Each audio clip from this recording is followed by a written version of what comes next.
I've just woken up. It is a gorgeous day out there. Thankfully, no packing up the tent in the wet, but the midges are all over the tent. So I think I'm going to have a quick breakfast inside the tent, pack up what I can in here, and then go quickly without coffee, which pains me a lot. But the view outside is pretty damn good, really.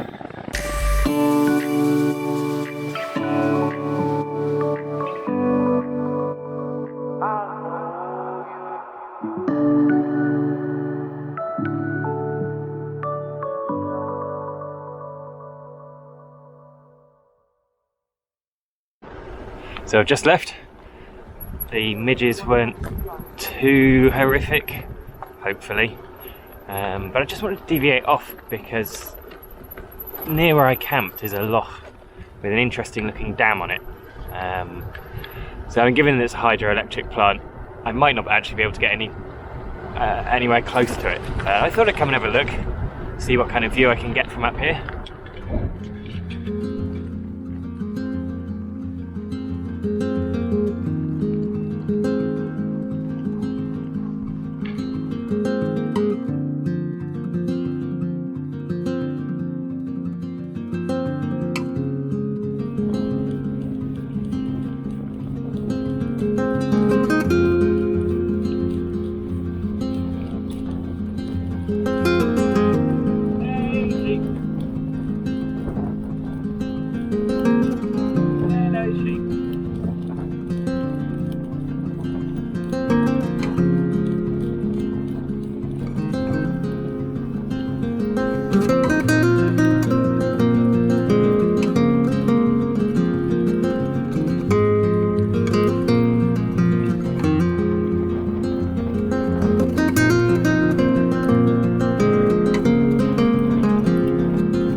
I've just left Bridge of Balgi, Glen Lyon, where I've just been in for the last 10 or so miles.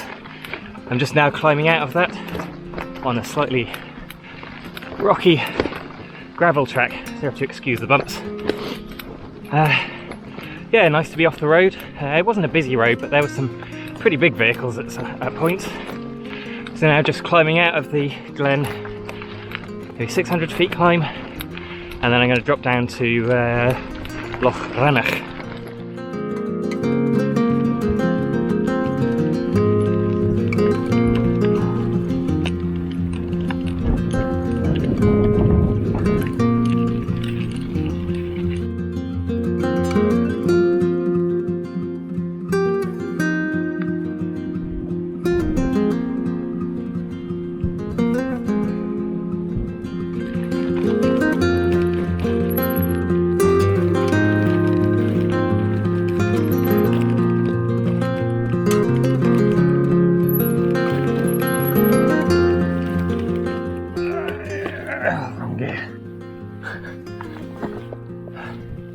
Oh, this isn't the easiest track. There's good bits like this, and then there's bits of really loose, quite large, sometimes sharp rocks. I nearly came off back there trying to miss one, and slipped into a rut and nearly toppled over sideways.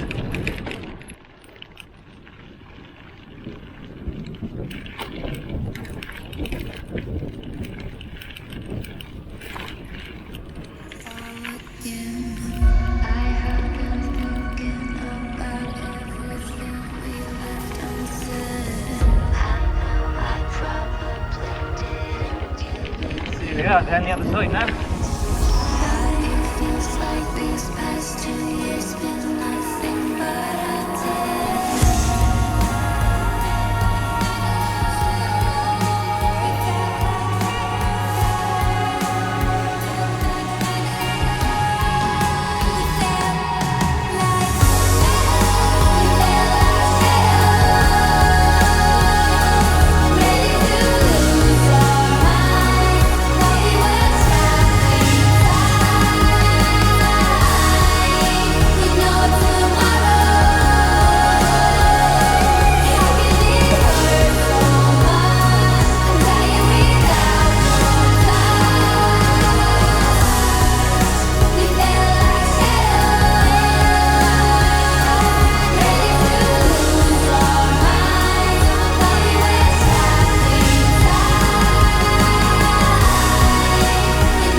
Oh wow.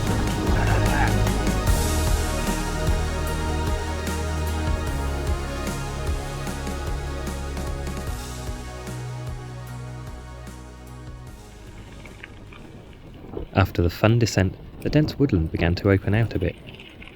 This area borders the Black Wood of Rannoch, a remnant of the ancient Caledonian pine forest that's been growing here since the last ice age, some 10,000 years ago. Although once exploited for timber, it's now a conservation area. Non-native trees are being felled to expand the Blackwood, and seed is being harvested to create new areas of native woodland around Scotland, which is pretty awesome.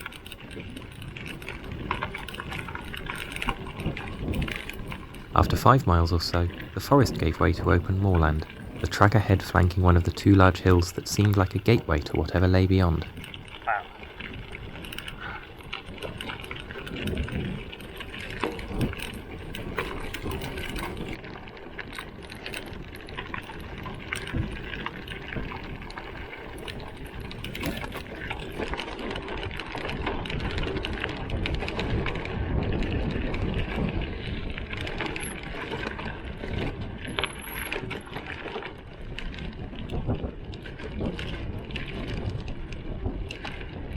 Water!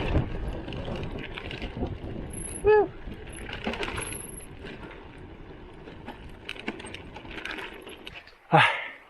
I've basically been out of water for about 5 miles. Which wasn't really my plan, but the surface and the terrain's been a lot harder than I thought it would be. So much more slow going. I think it's pretty level-ish from here. Heading round here, round the corner there, and then we'll drop down to Rannoch and fingers crossed to get some reception there. But for now, time for some water because I'm absolutely gasping. I'm on the last stretch now, down to Rannoch. Oh, it's been a pretty tough cycle across this moor. Just the surface has been yeah, just quite tricky, narrow bits at times. I think this might be the bit the guidebook said is a lonely, desolate way across the moor, and it really is. It's just been wonderful. That's where I've come from, just up at the corner there. And earlier I came between those peaks just across the moor. Now off the moor, I'd let my parents know I was fine and didn't need rescuing.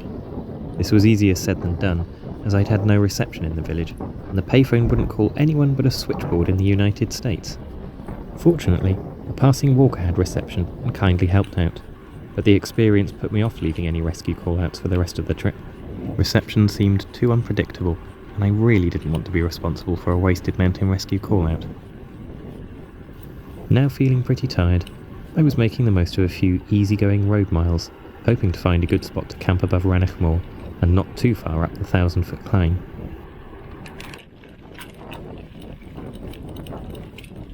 This is now Rannoch Moor that I'm on.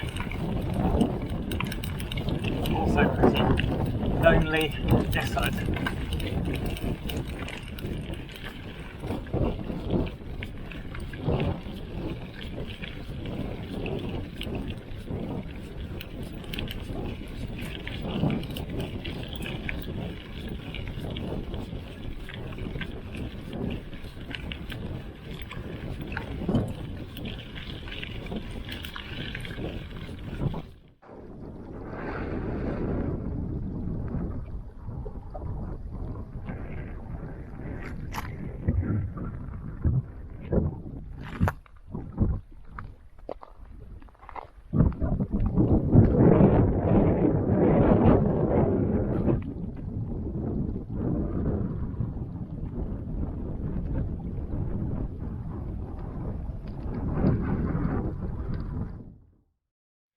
I'm done for the day now. I've set up camp, I've had some food, I'm pretty weary to be honest. I thought about having a walk, but I'm just pretty tired, so I think I'm just gonna, well, sit if I can, walk around if the midges bother me and I can't. But yeah, really special place to be. I've got this whole moorland all around me.